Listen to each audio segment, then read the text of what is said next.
Alam mo kung bakit sinabi niya siyang mamimili? Opo. Para sa ganun, yung tatlong pinili niya ay talagang masisino niya na yung pirma ng abogada. Ayun. O ngayon nakakuha ko 44. Oho. Miski pa paano mo balik-balik ta rin, iba-ibang pirma. Sino ngayon ang pumirma dito? Yun ay dapat, ito ngayon nasagutin ng Ispera. Akala ko ba, hindi mo pirma yung kay Gutesa?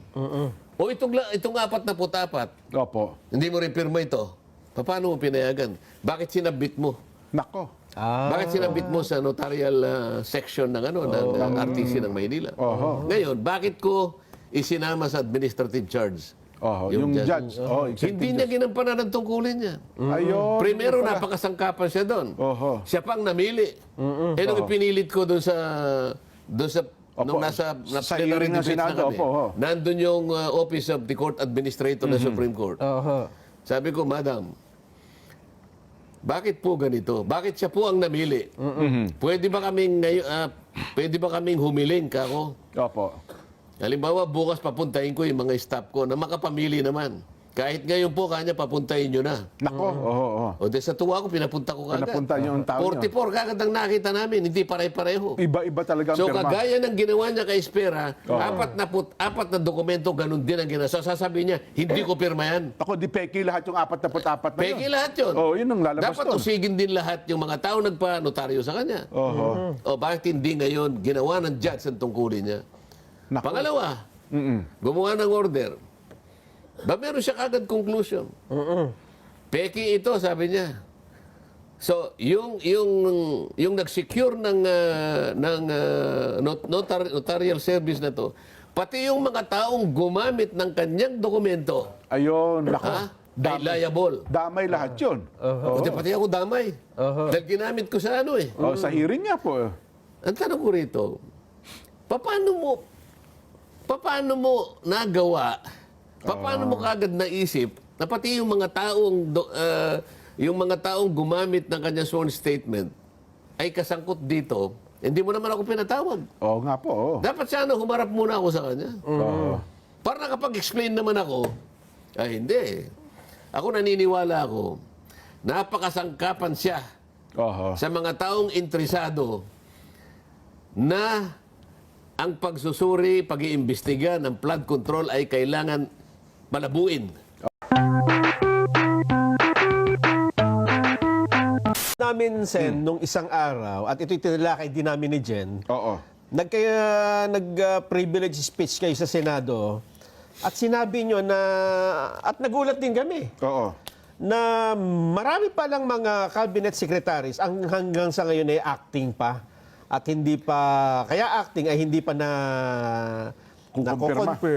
Dahil hindi dumadaan pa sa commission on appointment, Sen. Tama ka, Nelson. Dahil sabi ko nga, very highly unusual naman na umabot tayo sa napakaraming mga secretaries in acting capacity.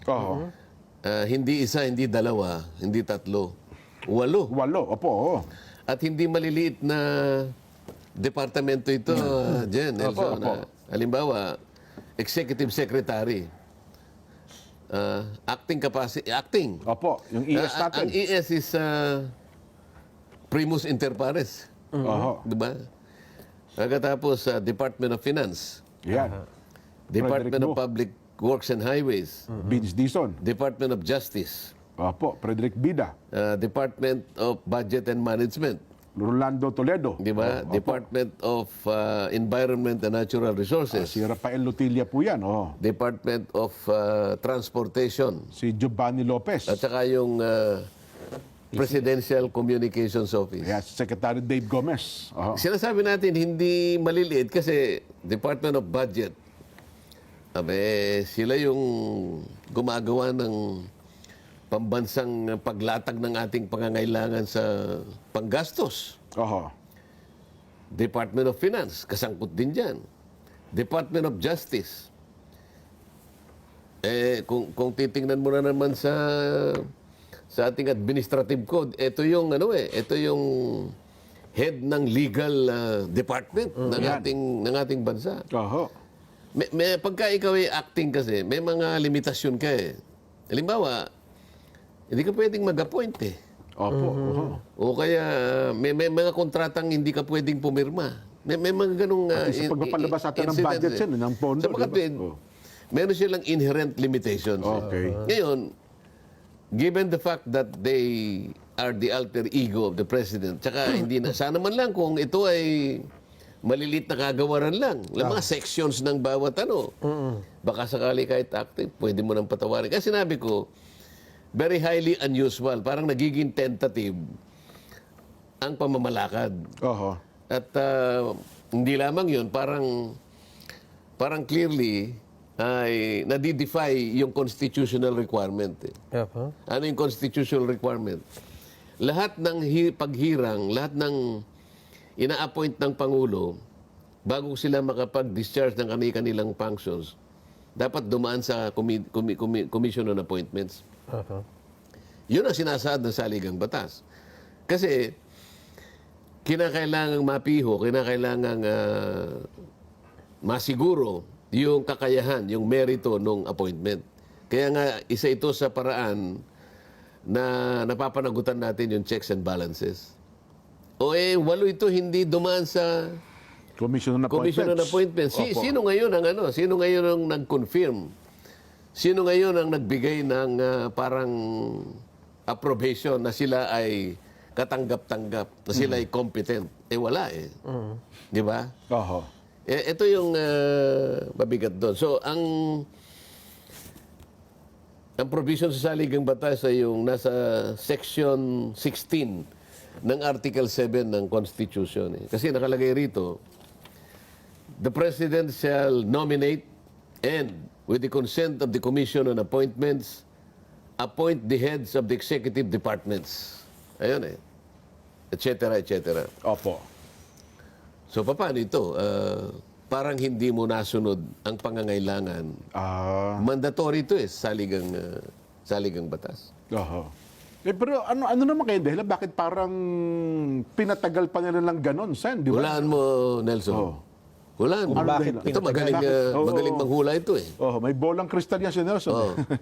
Ba't pati na? Bakit pinatagal? Kasi pinakamatagal parang 4 months, Sen, di ba? Hindi, mga 1 year, hanggang 1 year. Meron na bang umabot ng 1 year? Hindi, sa administrative code, kailangan hanggang 1 year lang. Hindi, pero itong 8 na binabanggit natin, parang may halos 4 na buwan na. Itong mabigat dyan, Oo. parang meron silang, hindi ko pa nakukonfirm, ha? Oo.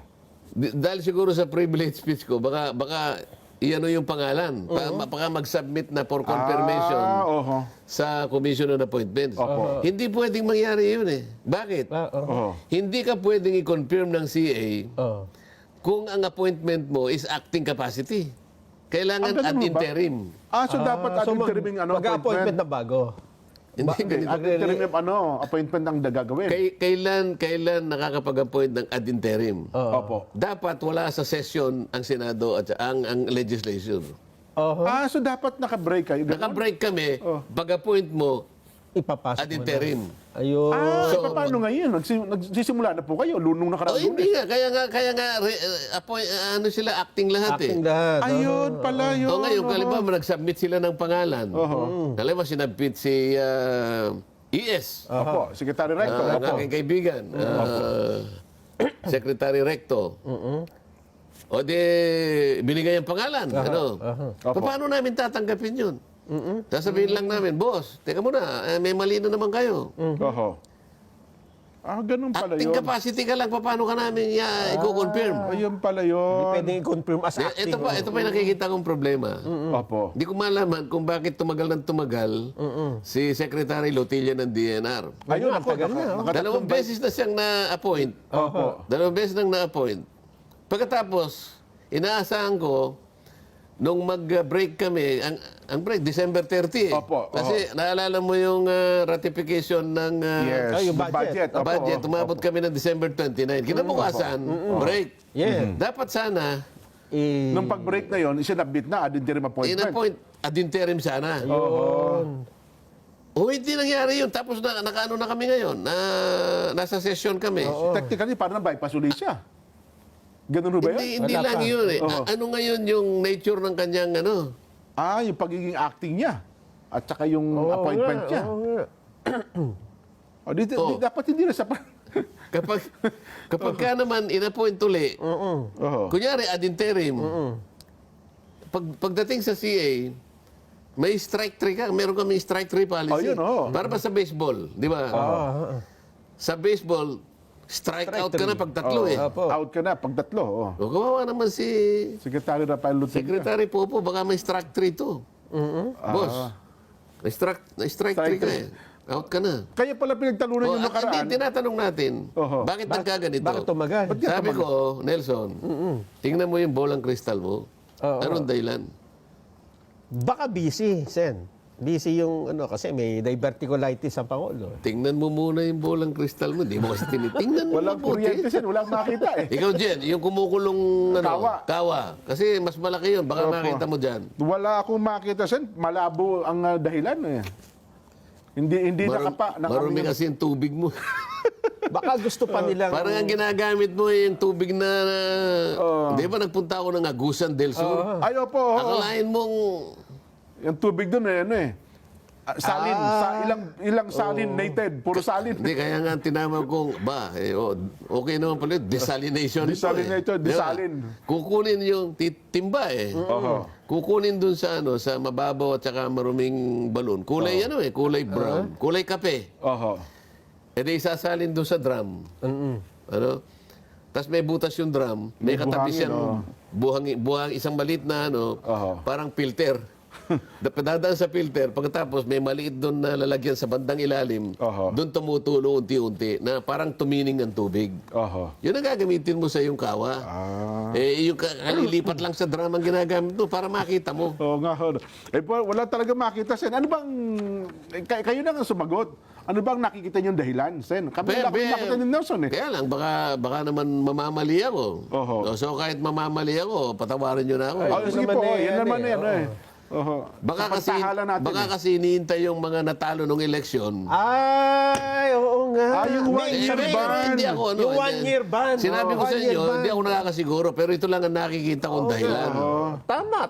Di ba? Kasi February, March, April, May. Yung mga 4 na buwan pa yan. Baka naipangako. Kaya nga, oo. kung hindi naman lalampas siguro sa 1 year, dahil yun ang alam nila yung statutory limitation. Sino ba yung mga inaakala ninyong i-appoint na natalo at iniintay lang yung election ban? Pwede dyan. Hindi, ang problema, nakulong si Bong Revilla. Hindi na po pwede yun. Sino pa? Abalos. Abalos, Benhar. Sino Sending pa? Executive Secretary yan. Francis Tolentino, Sen. Sino Sentol. pa? Sino pa ba ang mga natalo nung nakaraan? Kabal na sa Mena. Mayor Binay. Abi, opo. Yan. Sino pa? Sino pa ba mga sa alyansa ng Bagong Pilipinas, no? No, madami. Oo. Kasi ilan lang yung pumasok sa kanila eh. Senator Pacquiao. Pacquiao, Manny Pacquiao. Okay. Sino pa? Yun, di ba? Liwanan na natin yan. Opo. Hindi nyo So naman- yun ang sa pantahan nyo. Sa pantaha ko lang naman yun. Pero Sana naman mali ako. mataas ang Di ba? posibilidad nun, Sen, ha? Ha? Mataas ang posibilidad nun na yun nga ang mangyayari. Kasi Pero naman, intrigero ka naman, nasabi ko lang. Buti ko na hindi ko na sinabi. Hindi, ako titindigan ko yan, Sen. Titindigan ko yung sinabi ninyo. Iwanan natin yan. Oho. Ano pa? Ay, nako. Anyway, yun nga po. Wala na tayong oras, ha? Hindi po, meron pa. 5:26 pa lamang ng hapon eh. Ano pa ba, Nelson? Ang mainit na issue natin ngayon? Pero wala na tayong babatiin, ha? Para Naku, madami. makauwi ka agad ako. Yan ang problema natin. Dahil dyan, Hindi, Sen, patatawarin na nila ako kasi alam naman nila eh. Balat. kami na po ang bumate. Sige po. Ang unang-una kong babatiin, Sen, tsaka una ko, matutuwa ko kayo. Sapagkat sa araw na ito, sa Lunes pala, advance happy birthday sa Karine Panoncillo. Ang Karine Panoncillo po yung Batiin na natin ngayon. Ay, opo. Birthday Karine, po niya. Isang mainit na pagbati ng maligayang kaarawan para sa iyo sa araw ng Lunes po. Lunes. February 2. Oo, Ayan. at ang aming panalangin Yan, opo. ay mabigyan pa kayo ng mahabang buhay para po mapaglingkuran pa ninyo ang ating tagapamahalang pangkalahatan, ang Iglesia, Opo. lalong-lalo na po sa kalagayan ng ating bansa ngayon, di ba? Opo. At ganoon din sa ikapananatili ng ligaya ng inyong pamilya. Yan, opo. At sana po sa inyong pagdiriwang ay lakipan pa po ng maraming pagtatagumpay at maraming pagkain po ang Yan. pagsasaluhan po ninyo. At sana O, yan. makating kami Di ba? ni Nelson sa Lunes. Ganun na rin ang inyong Opo, panalangin, yan po, ha? opo. You have to associate yourselves. Yes po. Yes. Opo. O, yan. Magka-level tayo, Sen. Magkakalibel tayo. Kaya yung pagbati namin, ganun na rin Hindi po po yun. pwedeng yung level ninyo eh. Opo. Nanbababa. Kaysa dun Hindi, sa... hindi nyo pwedeng ibaba yung level ninyo. Opo. Okay. Na, O, sige, isa lang ano na pa? mesa natin. Okay. Primus inter pares. Tingnan naman ninyo yung jacket na jacket lang eh. Talaga naman. Dahil abogado ito, di ba? Naalala ko yung mga issue nung notaryo eh. Kasi Notaryo. medyo matagal-tagal ng panahon, parang nakalimutan na natin. May update ba dito? Sen, parang, Hindi, baka yung notaryo sa Sweden sinasabi mo, hindi naman. oo nga, no? May notaryo sa... Ganun din pala. Dito, doon, local ano? tayo, local muna Oo, tayo. hindi, Local. dito muna tayo sa... Oo. Hindi, nung nagpanotaryo nga sa Sweden, naalala ko din yun eh. Ganun ba? Total, andito si Sen. Baka magkaroon tayo ng update kung... Doon ho kay, ano, kay Tungkol saan? Attorney Espera. Yung kay Gutesa. Yung SP, ano ba yan, ano? Espera. Oo. At saka yung judge ng Manila City Regional Trial Court, Sen. Hindi, babanggitin ko muna yung nangyari na, di ba nung isang linggo, may Opo. nabanggit ako sa inyo na si Secretary John B. Cremulya, Ay, opo. doon sa kanyang isang panayam ay sinabi niya na si Gutesa ay peke. Yun nga po. Oo. Sinabi niya na peke sapagkat siya raw ay nameke ng notaryo. Opo. Alam mo, napakahirap nung ganun na yung tao, isinubo niya yung sarili niya sa kapahamakan, nanganib ang buhay, pati pamilya, para lang maisa-isay niya sa pagitan ng kanyang nalalaman. At tinukoy niya si Saldico na siya ang tagakuha ng mga pera sa kickback. Opo. At lahat ng ito ay Dinideliver. idinideliver sa bahay ni Martin Romualdez. Sabi nga natin noon, anong mapapala ng taong ito na siya'y gumawa ng ganong klaseng pagsasalaysay? Oo nga po. Wala. Sa Wala siyang pansarili, wala. mapapakinabang doon. Sabi ko nga, he has everything to lose. Pati buhay niya, yung sinapanganib, pati kalagayan ng kanyang pamilya. Pero imbes na ang Estado ay bigyan ng pagpapahalaga yun, kung ang Estado ay talagang interesado para usigin ang talagang may kasalanan, yung may utak nito, Oho. dapat lahat ng protection, kahit hindi humihingi. Totoo po yun. Kung ang Estado ay interesado, siya nang magkukusa na ibigay lahat ang benepisyo, lahat ng proteksyon na kakailanganin mo para sa ganun, mausig mo yung tao na gumawa ng lahat ng ito ng paglimas sa kabangbayan. Anong ginawa? Sa pagitan ng maraming kasangkapan, abay, kapeki yan. Idinimanda pa ng DOJ ng falsification. Oho. Sabi nga natin, nakabalita na ba kayo ng isang tao na nameki ng notaryo? Wala pa po akong alam, Sen. Anong mapapala niya sa pamimeki ng notaryo? Dahil kumita ba siya? Ay, tsaka mura lang magpanotaryo eh. Ngayon, dahil nga sa para lang maalis yung ganong klaseng stigma do sa tao, no? Kawawa naman.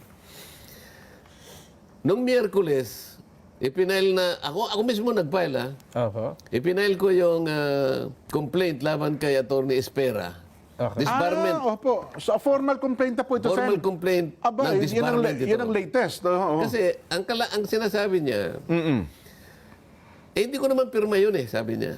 Opo. Yung kung ano man yung nakapirma doon sa notaryo ni Gutesa, hindi ko pirma yun. Oho. Ako naniniwala kung hindi niya pirma yun. Opo. Ngunit, ang pinaniniwalaan ko, pinayagan niya kung sino-sinong mga tao na gamitin ang kanyang opisina at ang parepernalya niya para lang makapag-notaryo kahit sino na lang ang pipirma. Tama. Oho. Alam mo kung anong napatunayan ko initially? Opo. Sa pagitan ng ng approval ng Supreme Court, nakakuha kami ng permiso na Oho. puntahan yung kanyang mga isinabmit na mga dokumento ng pagnonotaryo. Hindi pa lahat nakuha na namin. Opo. Nung una, ayaw kami payagan Opo. nung makita nila yung alam niyo ba sa ngayon, 44 na piraso ng dokumento. Iba-ibang pirma. Nako po. Hindi yung pirma ni... Kasi pinakita niya, ito yung sarili kong signature. Ayan, aha. Bakit ako nakakuha ng 44 na piraso ng mga dinokumento niya, inotaryo niyang dokumento, na kahit papaano mo tingnan, Iba-iba. iba-ibang pirma. Ibig sabihin nito, iba-ibang taong ginagamit niya na pumirma para sa kanya. Oho. Totoo yan. Ayun po. Hindi pa kami tapos 44 pieces na of evidence Grabe. na hindi pirma niya. Oho. Isa lamang kay Gutesa yun. Tesa, Oho. Sa mga tweet, okay, hindi mo pirma yung pirma na ginawa ni Gutesa. Eh kanino pirma itong hinayaan mo na Gagamitin. magnotaryo ka? Tama. Ginamit ang pangalan mo, ginamit ang opisina mo, pati notarial details mo ginamit, pero maski pa paano mo tingnan, ilang tao ang pumirma nito para sa'yo. Oho. Yun ang kasalanan niya. Kasi sa notarial service law ngayon, kailangan nakaharap Abogado. yung tao at saka yung abogado. Magkaharap. Oho. Kaya nung ako ay, bago ko i-file ito, nagpanotaryo ako, pumunta ako sa GSIS building. Sa Senado, oho. Hindi, doon siya mismo, Sa sa GSIS. likuran nun. May, ano. Okay, oho, oho. So, umarap ako sa notary publiko. Opo. Kinuha niya ako ng card, pinirmahan ko lahat yung ano doon. Apo. So, nagkaharap kami ng abogado. Para sigurado na. Ngayon, nag-file din ako ng administrative charge doon sa judge. Yun nga, bakit nyo naisama yung judge? Pati yung judge, oho. Sapagkat, ang ibig lang sabihin nito, yung tungkulin niya na eksaminin lahat ang mga nagnunotaryo sa kanyang jurisdiction, hindi niya nagawa. Ayun nga, no? Una kasi, nung nakakuha kami ng approval, Opo. nahingi lang ako ng 3 piraso sa bawat buwan. 6 na buwan ang pinag-uusapan namin, kaya 18 piraso lang inihingi Yes. ko. Okay. Pero sabi ko, hayaan mo yung aking mga staff na Tama sila naman. nang mamili ng 3 sa bawat buwan. Oo, tama. Alam mo ang Random. ginawa niya? Ako ang mamimili, sabi niya. Sabi ng judge. Oho. Ang hindi niya na nakuha doon. Kaya 3 lang ang aking ano. Latag ko 'yun eh. Opo. Ito yung patibong eh. Sinadya ko na 3 lang. Opo. Binabasa ko kung anong gagawin niya. Yung gagawin niya, parang yun ang inisip ko. Akong mamimili, sabi niya. Kasi kapag sinabi ko, pwede ba ako makakuha ng at the very least 25 to 30 copies, baka mahirapan siya eh. Oho, oho. Baka doon pa lang eh. Kaya Sige, kayo na lang. Kaya inuntian nyo na 3 lang. Kayo na lang. Nung 3 lang, okay. Ako ang mamimili. Alam mo kung bakit sinabi niya siyang mamimili? Opo. Para sa ganun, yung 3 pinili niya, ay talagang pare-parehas masisino yung, niya na yung pirma ng abogada. Ayun. O ngayon nakakuha ko 44. Oho. Miski pa paano mo balig-balig ta rin, iba-ibang pirma. Sino ngayon ang pumirma dito? Yun ay dapat, ito ngayon nasagutin ng Ispera. Akala ko ba, hindi mo pirma yung kay Gutesa? O itong 44, Opo. hindi mo rin pirma ito. Paano mo pinayagan? Bakit sinabit mo? Nako. Bakit sinabit mo sa notarial section ng RTC ng Maynila? Ngayon, bakit ko isinama sa administrative charge? Oho. Yung judge. Oh, Hindi niya ginampanan ang tungkulin niya. Ayun. Primero, napakasangkapan siya doon. Oho. Siya pang namili. Nung ipinilit ko doon sa nung nasa Sa plenary hearing ng debate na Senado, kami, opo. nandun yung Office of the Court Administrator ng Supreme Court. Oho.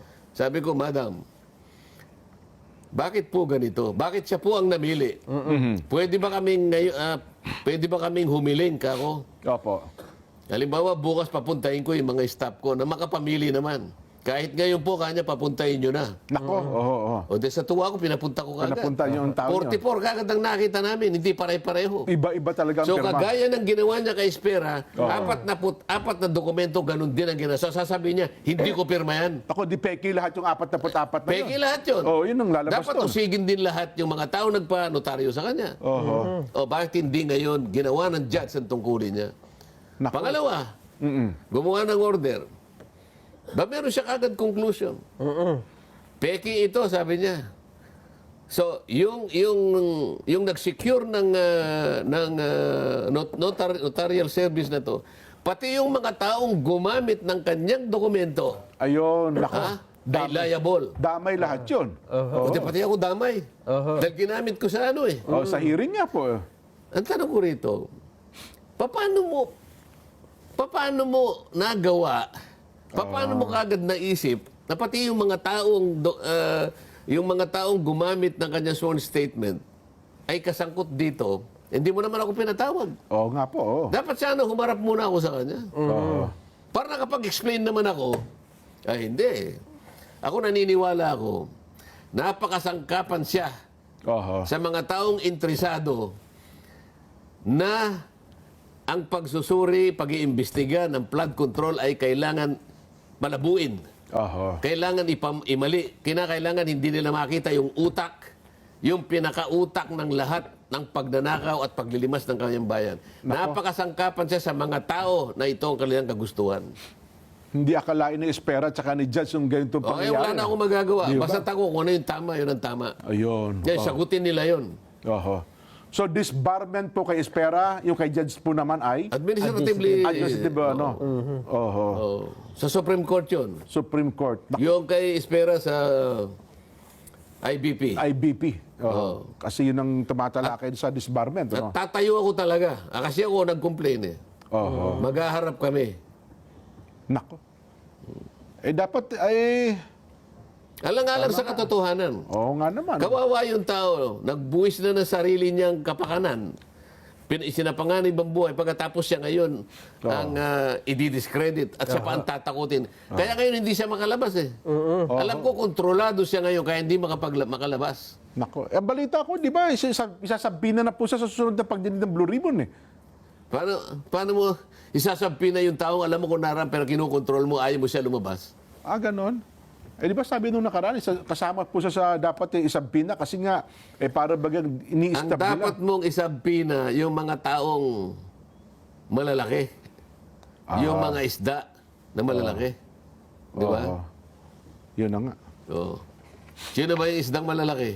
Bisugo. Yung mga tinuro ni, Oh. ni Saldi. Sino bang tinuro ni Gutesa? Si Saldi ko. Oh, tapos binanggit niya yung pangalang Mark Texay at saka yung John Paul Estrada. Pagkatapos nagkaroon ng isang buwan na pagkatagal-tagal, nag-resign ng chairman. Anong ibig sabihin nun? Binigyan ng oportunidad ay itong dalawang binanggit pa niya, makaalis na ng bansa. At yung iba naman, ay tinago na yung mga pera at siguro kung saan na pinagdada. Kaya ganun eh. Ang tagal-tagal eh. In the meantime, ang mga tao, disgusted, tormented. Di ba? Wala eh. Naghihintay ng wala, pero galit ang tao. Totoo po. Hanggang ngayon, hindi makapagpalabas ng partial report. Sige nga, inintay nga namin yung partial report, kahit partial man lang sana. No, ha? Anyway, buwelta naman tayo dito, Sen, kasi nabalitaan natin na mababa ang yung sa ekonomiya dyan, di ba? Inireport ng nakaraan yan, no? Hindi natin Statistika. makuha yung target eh. The lowest economic target Magkano yung ating GDP? 4.4. 4.4 lang po. Ito yung buong 2025. Yes po. Yan, yung sinasabi ko sa inyo. At tapos yung Ano yung original estimate? 5.5. Ang target po is 5.5 to 5.5. 6%. Yes. Opo. Anong kinalabasan? 4.4. Yan. Lethargic. Okay? Ano ibig sabihin? Mahinang-mahina. Bagsak na. May sakit ang ating ekonomiya. Lowest po ito eh. Isip-isip mo ng target mo, 5.5, pagkatapos you will settle for 4.4. Ano ibig sabihin nun? Kaya nagkakaganyan tayo. Tapos gagawa ka ng budget, 6.7 trillion. Para sa... Saan tayo kukuha ngayon para masapatan yun, Sen? Utang na naman. No, ewan ko sa inyo. Ang projected income mo is 1.5 trillion. 5 trillion. 5 trillion. So meron kang deficit na 1.6 to 1.7 trillion. Utang na naman yun. Tapos ito pa ang sitwasyon. Di wala atang pumapasok ngayon sa atin ng foreign direct investment, Sen. Mukhang yun ang problema. Tsaka Wala iba, na. matras din eh. Apektado higit sa kalahati. 50% more ang bagsak ng foreign direct investment. Hindi mo pa nakikita. Ang ating outstanding debt, Opo. magkano na? 17 trillion na po ata, kung hindi ako nagkakamali. 17.6 trillion. Almost 18 trillion na pala. Okay, 17.6 trillion, lumampas ka na doon sa conventional parameter. Anong conventional parameter?